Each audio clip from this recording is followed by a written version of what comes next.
ज्यादा कमजोरों के लिए जब वो अपने संविधान अपने अधिकारों की बात करे तो कह दे भावना हाथ हो गई, मेरी भावना हाथ हो गई, मेरी भावना तो जमीन पर बिल्कुल आ गई, मेरी जमीन पर भावना गिर गई। और ये भावना गिर जाती है, वो भावना हाथ गैंग इसी दिल्ली के अंदर सर तंका जुदा कर दो जैसा नारा लगाकर 10 करोड़ का इनाम देती है और शर्म नहीं आती उन लोगों को। इस देश के अंदर ऐसे ऐसे नारे देकर इस देश की भाईचारा और एकता को तोड़ा जाता है। हम इस देश की एकता बनाने निकले हैं, हम इस देश के लाइन में खड़े सबसे पीछे व्यक्ति, दबे कुचले शोषित वंचित और दलित औरतों की लड़ाई लड़ने निकले हैं। अगर समाज को देश को लगता है ये लड़ाई उनकी है तो हमारे साथ आइए, इस लड़ाई को मजबूत करिए। ये पहला आंदोलन इस देश के अंदर हमने जमीन को और शिक्षा को लेकर नहीं किया है, इससे पहले भी आंदोलन होते रहे हैं। इसके निराला जी गोरखपुर में कर रहे हैं, विद्या गौतम जी ने नूह में किया था। इन आंदोलनों को हम अब राष्ट्रीय स्तर पर मजबूत करने के लिए कमर कस चुके हैं। मैं आप सबसे अपील करूंगी कि संगठनों की लड़ाई छोड़ दो, अपने नाम की लड़ाई छोड़ दो, अपने चेहरे की लड़ाई छोड़ दो, मुद्दों की लड़ाई लड़ो। मुद्दों की, जब मुद्दों की लड़ाई लड़ोगे तो आपकी जीत हासिल होने लगेगी। केवल दुश्मन की बुराई करने से आप नहीं जीत हासिल कर सकते, आपको दुश्मन से अच्छी चीजें सीखनी भी पड़ेंगी और अपनी बुराइयां खत्म भी करनी पड़ेंगी। हमारे अंदर जो अनेकता का भाव है, हम दूसरे का महिमा मंडन कर लेते हैं लेकिन अपने भाई के साथ भाईचारा निभाते हुए डरते हैं। हम दूसरे को हाथ पकड़ के ऊपर चढ़ा देते हैं लेकिन अपने का हाथ पकड़ के ऊपर चढ़ाते हुए डरते हैं कहीं वो मेरे से आगे न बढ़ जाए। नहीं, जब हम किसी को ऊपर बढ़ाते हैं तो हम भी ऊपर बढ़ते हैं। हम किसी को नीचे धक्का मारते हुए भी झुकना पड़ता है। जितना किसी को झुकाएंगे इतना झुकना पड़ेगा। इसलिए मैं कहती हूँ मेरे समाज के लोगों, मेरे समाज के वो गुमराह लोगों जो दुश्मन ने आपके बीच में इतनी दुश्मनी पैदा कर दी है, भाई भाई में नफरत पैदा कर दी है, पति पत्नी में दीवारें खिंच रही है, एक अम्बेडकरवादी है तो पत्नी मनुवादी है। ऐसे लोगों से भी कह देना चाहती हूँ ये सरहदें काट दो। इस सरहदों को खत्म करने के लिए एक ही विचार है, बाबा साहब अम्बेडकर का लिखित संविधान, उसको पढ़ना शुरू कर दो। गीता भागवत हमने बहुत पढ़ी, इससे हमें कुछ नहीं मिला। हमारे पुरखों के शरीर पर चितले होते थे, जब से संविधान आया है आज हम कॉलर ऊंचा करके अपने हाथ की ये सलवतें ऊंची करते संविधान की बदौलत है। इसको बचाने का काम करो।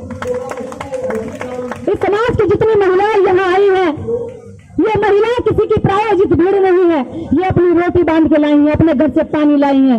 ये वो लोग हैं जो अपना 10-10 रुपया गांठ का किराया खर्च करके यहाँ तक पहुंची हैं। ये वो महिलाएं हैं जिन्होंने जैसे अपने बच्चों के लिए फीस जमा करती है वैसे ही इन्होंने आज इस आंदोलन के लिए पैसा जमा किया था। और मैं इनसे ये आश्वासन नहीं, पूरा विश्वास दिलाती हूँ अगर इसी तरह से आप लड़ाई लड़ती नहीं तो अगला आंदोलन हम बहुत मजबूत करेंगे। और मैं वादा दिलाती हूँ अगली बार जब आंदोलन होगा तो निर्देश अपनी मांगे पूरी करवा कर ही दिल्ली से हटेगी। हम केवल भाषण देने या कानों को सुख पहुंचाने या दिल को सुख पहुंचाने नहीं पहुंचे हैं, हम मुद्दों को मजबूती से हासिल करने के लिए पहुंचे हैं। और ये मुद्दा हासिल तब होगा जब हम जिद्दी बनेंगे। पागलों का इलाज हो सकता है, पागलों का इलाज हो सकता है साथियों। पागल बहुत है इस देश में, पागल खाने में भेज देंगे, लेकिन जिद्दी लोगों का कोई इलाज नहीं होता। और निर्दोष जिद्दी है आपके अधिकारों को दिलवाने के लिए। और ये जिद है मेरी, ये पहली बार आंदोलन ऐसा हुआ है जिसमें लगभग कई हजारों लोग जो है, हर किसी का कहीं ना कहीं कोई संगठन है, संगठन का दमन छोड़कर जब लोग यहाँ बैठे हैं तो ये मुझे देखकर खुशी हो रही है। ये खुशी हो रही है कि महिला का नेतृत्व इस समाज के अंदर आप तक हमने ऐसी ऐसी औरतों का नेतृत्व स्वीकार किया, उनकी तस्वीरें लगाई घर में, जिन्होंने हमारे राजाओं को छल कपट से दारू पिला के और अपना सुंदर सुंदर वो दिखा करके उनको छल लिया और उनको हत्याएं कर दी। ऐसी औरतों को हमने देवी देवता माना। आज मेरे समाज के लोग अपने मुद्दों को, अपने देवी देवताओं को मानने के लिए यहाँ बैठे हैं, ये मेरे लिए गर्व की बात है।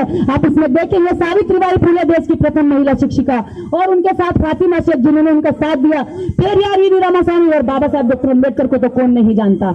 ये लोग इस देश के वो धरोहर हैं जिन्होंने इस देश को सुधारने, संवारने, सुंदर बनाने, खूबसूरत बनाने और इस देश को विश्व स्तर पर पहचान पहुंचाने के लिए इस देश के अंदर न्यायवादी संविधान दिया। आज वो कीड़े क्या कहे उनको, वो बुलबुला रहे हैं क्योंकि बाबा साहब डॉक्टर अम्बेडकर ने असमानता का एंटीडोट संविधान में लिख दिया। बाबा साहब ने क्रूरता और हमारे अत्याचार शोषण का जो एंटीडोट था वो संविधान में लिख दिया। इस वजह से वे नाराज हैं। संविधान से हमारी सुरक्षा है और हमें संविधान बचाना होगा।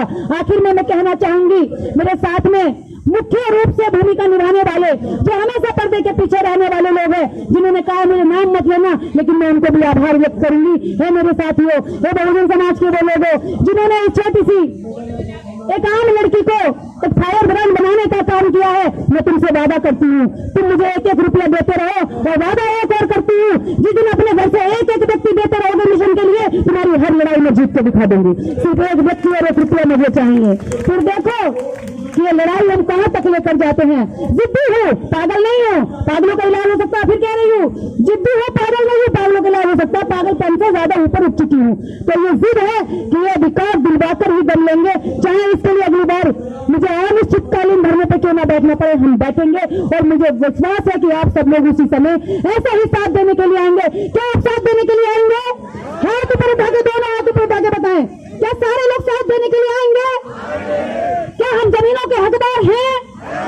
जो जमीन सरकारी है, और जो जमीन सरकारी है, हमें बदनाम किया जाता है कि देखो डॉक्टर अम्बेडकर ने जमीन दिखा दी और जमीन तुम्हारी है। आज तक हमें जमीन ही नहीं मिली। हमारे तो मकान बनाने को जमीन नहीं है, खेत जोतने को जमीन नहीं है, भैंस चराने को जमीन नहीं है, भैंसों के लिए चारा उगाने को जमीन नहीं है। दूसरे के खेतों में हमारी बहन बेटियां जाती है, उनके साथ शोषण होता है। दूसरे के खेत में हमारे लोग मजदूरी करते हैं, उनके साथ उनसे बेगारी कराई जाती है। क्या हम इस देश के बासिंदे होकर के, इस देश पे हमारा कोई हक नहीं है? केवल हम इस देश में हाथ फैलाकर भीख मांगते रहे? शिक्षा के मामले में इस देश के अंदर सबसे ज्यादा शोषण हमारे लोगों का हो रहा है। जो इस देश के अंदर वोट % ज्यादा है, जिसकी संख्या ज्यादा है, जो तुम्हारे मंदिरों में घंटा बजाकर दुनिया भर का करोड़ों रुपया दान देता है, जो तुम्हारे यहाँ वोट देकर के तुम्हें नेता बनाता है, जो तुम्हारी कंपनियों, फैक्ट्रियों, सड़कों और ये भवन बनाने में अपना श्रम देता है, उस व्यक्ति का, उस समाज का, उस लोगों का तुमने जी भर के शोषण किया और तुम्हारी आगे भी यही मंशा है। लेकिन हमारी आंखें खुल चुकी हैं। अगर नहीं खुली तो हम खोलेंगे उनको, हम जाकर जगाएंगे कि ये जो अत्याचार हमारे साथ हो रहा है, तुम्हारा बच्चा अलग स्कूल में इंग्लिश पढ़ेगा और हमारा बच्चा अलग स्कूल में हिंदी पढ़ेगा। तुम अपने बच्चे को कहां से कबूतर, हमारे बच्चे को कहां से कबूतर पढ़ाओगे और अपने बच्चे को कहां से कंप्यूटर पढ़ाओगे? ये गद्दारी नहीं चलेगी। तुम हमारे बच्चे को हाथ से हल चलाओगे और अपने बच्चे को हाथ से हेलीकॉप्टर पढ़ाओगे, ये धोखाधड़ी अब नहीं चलेगी। तुम्हारा बच्चा हेलीकॉप्टर पढ़ता है तो हेलीकॉप्टर में बैठने के सपने देखता है, हमारे बच्चे को हल का सपना दिखा दिया और उससे कह दिया तू किसान बन जा। लेकिन किसान भी किसका? जमीन का मालिक कोई और, तू हल चलाता रहे और बूढ़ा होकर एक दिन मर जा।